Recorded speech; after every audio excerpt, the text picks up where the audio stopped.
Welcome to my new digs. This is kind of like my man cave, my game room. I'm not going to show you the rest of the apartment because my partner really values your privacy. Anyway, I'm going to talk about the pentatonic scale today. So this is a video that's applicable if you're a complete beginner because, you know, if you're self-taught like me, you're a complete beginner, one of the first things you learn is the pentatonic scale. It could have been the first thing you ever learned, you know. For me, it was Alice in Chains, Jerry Cantrell trying to play all his lead lines, and so that's the first thing I learned, pentatonic scale. And excuse me if I play a little off today because I was at Costco yesterday and I cut the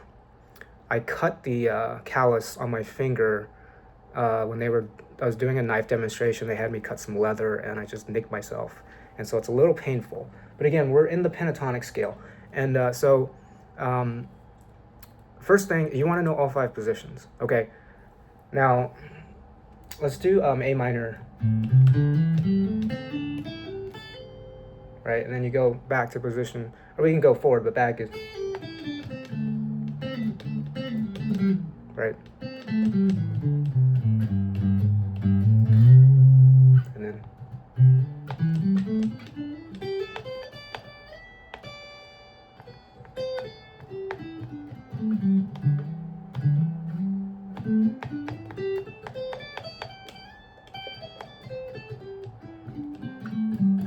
back to position, whatever. So we just covered 5 positions there. And I think it's really important to know and to actually employ all 5 positions. Now, you may not be there yet. You may just be in position 1, in which case it's okay, but eventually learn all 5 positions. The reason I make that point is because I've seen several videos of people saying, okay, there's a hack. You don't need to know all 5 positions. All you need to know is the diagonal positions for shortcut, right? So something like this.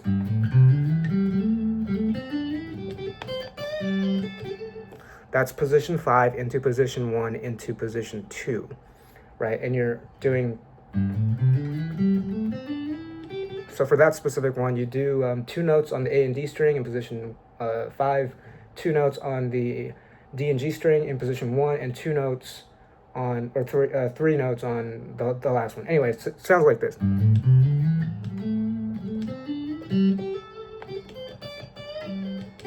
Right, okay. That's one of them. The other one is position 3 into position 4.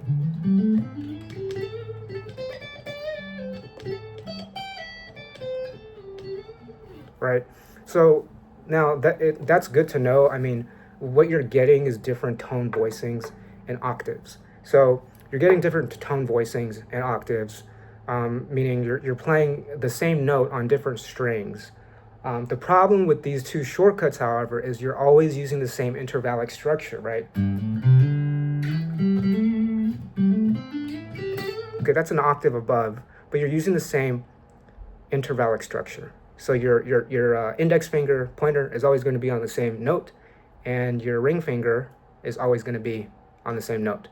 And that is why you should learn all 5 positions. Like, if you want to do something like that, it's much more difficult here because you have to, right? Or you can just do a naked hammer on, something like that, right? So it's important to know all 5 positions because you get different intervallic structure because you're only fretting 2 notes per string.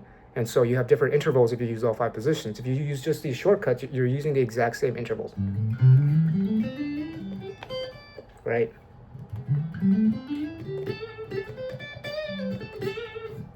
Right, something like that.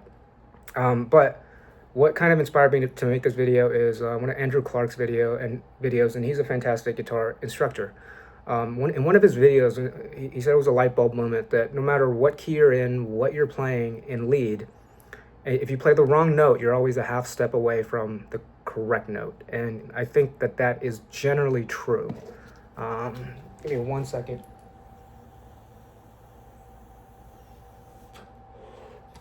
That is generally true. And if you play enough, like on the pentatonic scale, just shape 1. We're just going to do shape 1. So we don't, I mean, I'm telling you to learn the other shapes. We're just doing shape 1. Right, just shape 1.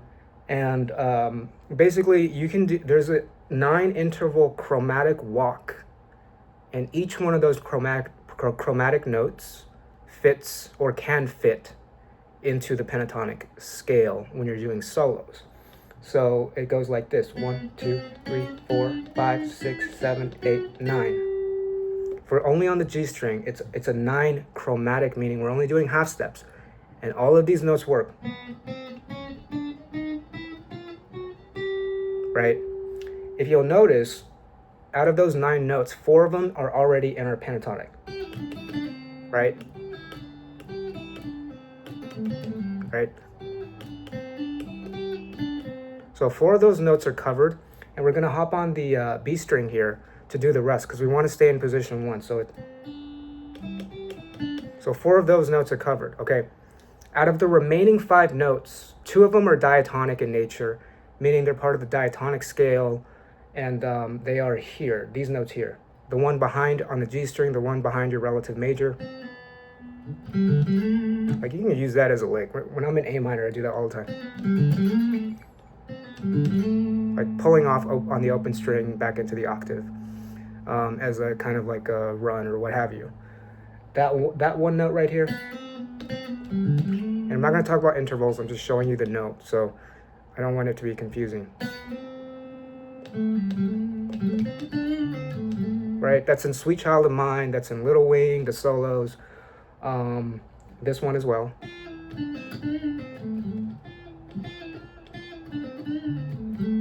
And you'll eventually be able to find them on all 6 strings, so we just basically did the inversion of the C major scale, like.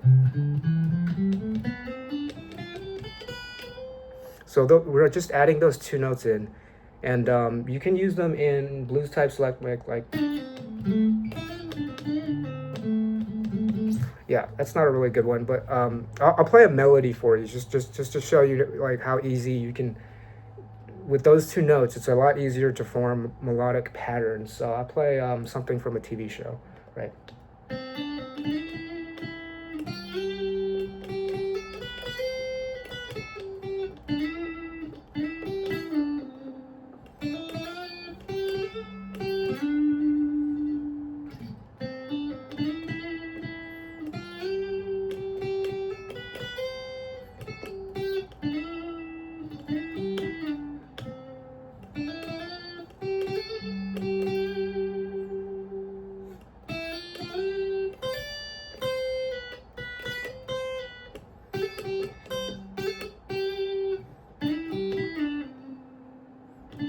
Right.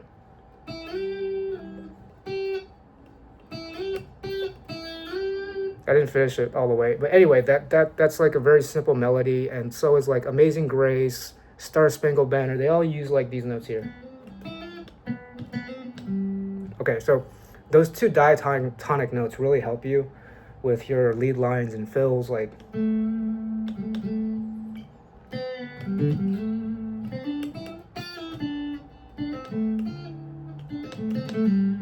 Just play around with it and find a melody, a melodic pattern that you can insert. So for the remaining 3 notes, one of them is the blue note that everybody's familiar with, like, right?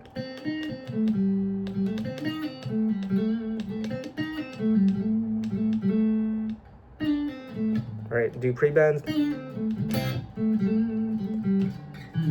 Right, do just this blue note here.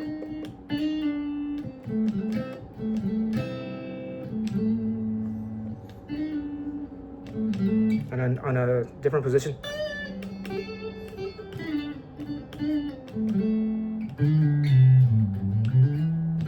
So that note is very obvious. It is the blue note, and you can use it, or you can do a full bend like,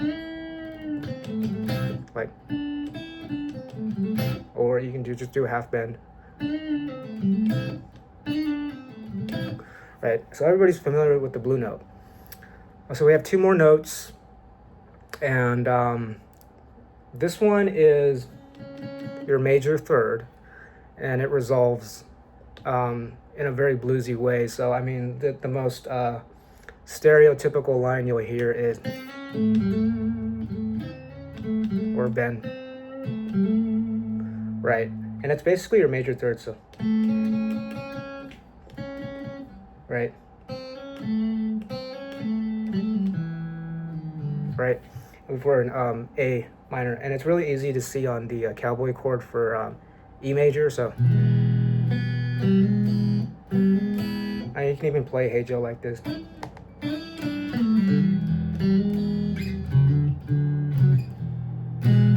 Right, so that note is really easy to understand. Obviously, you don't want to use all 9 notes in sequence. You want to spice it up. Like, you want to pick and choose, and you want to experiment with it. Okay, the last note is this note right here on the B string. Okay, that sounded like a descending major scale in a different key, right? This note here.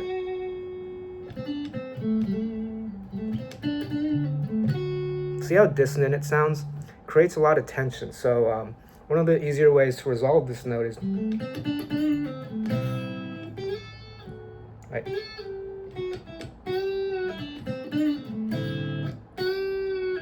Like quarter bend or half bend into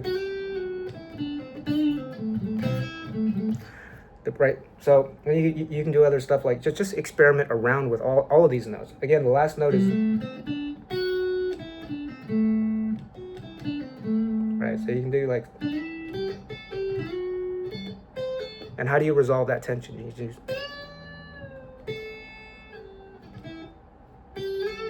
something like that. So you have this tension here with this note.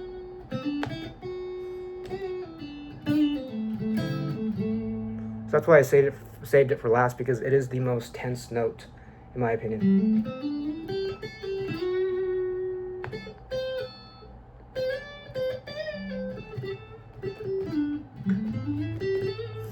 And so earlier in the video, when I said chromatic just means half steps, right? So if we're doing a chromatic scale, it's just...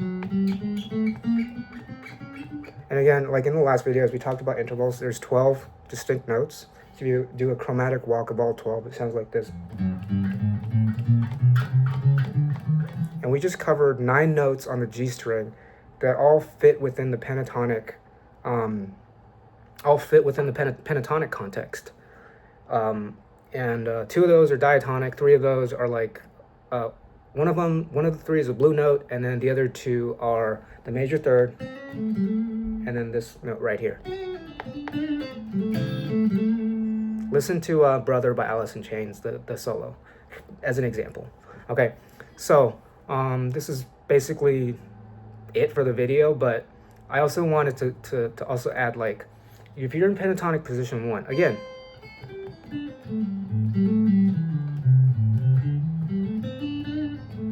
you want to learn all 5 positions, okay? But even before you do, you want to experiment with chromaticizing or chromatic expressions in the pentatonic itself. You don't even have to know what the intervals are, okay? So we're going to just use like a harmonic minor here, right here. And experiment with like going in and then pulling out chromatic notes, like...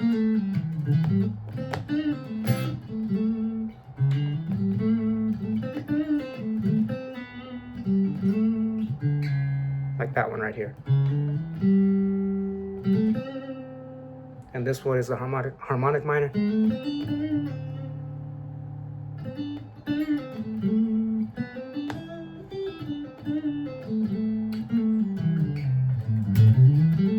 Sounds okay. I mean, if you hit the right note, then it'll be in key, or it'll be either a jazz chord or a funk chord or some other genre. Just experiment with like chromatic grace notes. A grace note is basically, you know, just like hitting the note barely, like that right there. The blue note into the half step behind. Right, so just experiment with, like, I would experiment starting with the ascending. So that's a half step before on the D string. And you can do the harmonic minor, which is here. Like, you don't want to do like this, obviously. That would sound terrible in your solo. But you want to incorporate these notes, and these notes, some of them add more tension than others, especially this one.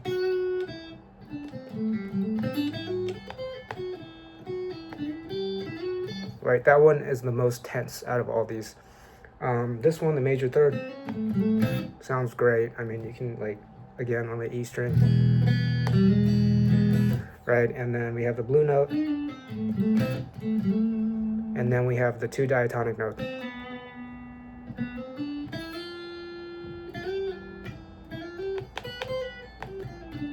Right, that's the descending do, re, mi, fa, whatever scale. So I hope that's helpful. Like, I think if you're a total beginner, hopefully this is helpful. I think this would be helpful. If you're like not a beginner, you've been playing for years, and you find yourself just kind of stuck in the pentatonic rut, and you're just noodling pentatonic, it's not a big deal. I mean, incorporate this nine chromatic interval, and it'll spice up your pentatonic. Some people call it like the Indian pentatonic. I mean, harmonic minor, and then use these chromatic notes. Right? There's an entire book that I have but I can't find called Exotic Pentatonic Soloing, and it covers all of this. So I don't remember if I learned this stuff from the book or if I learned it just by by way of noodling and learning and playing. I don't remember because I can't find the book, but it's like a 50-page book all about the pentatonic and the spice notes, the chromatic notes that you can add to it. I hope that was helpful. I hope that wasn't too confusing, and thank you, and wish me luck in my new place.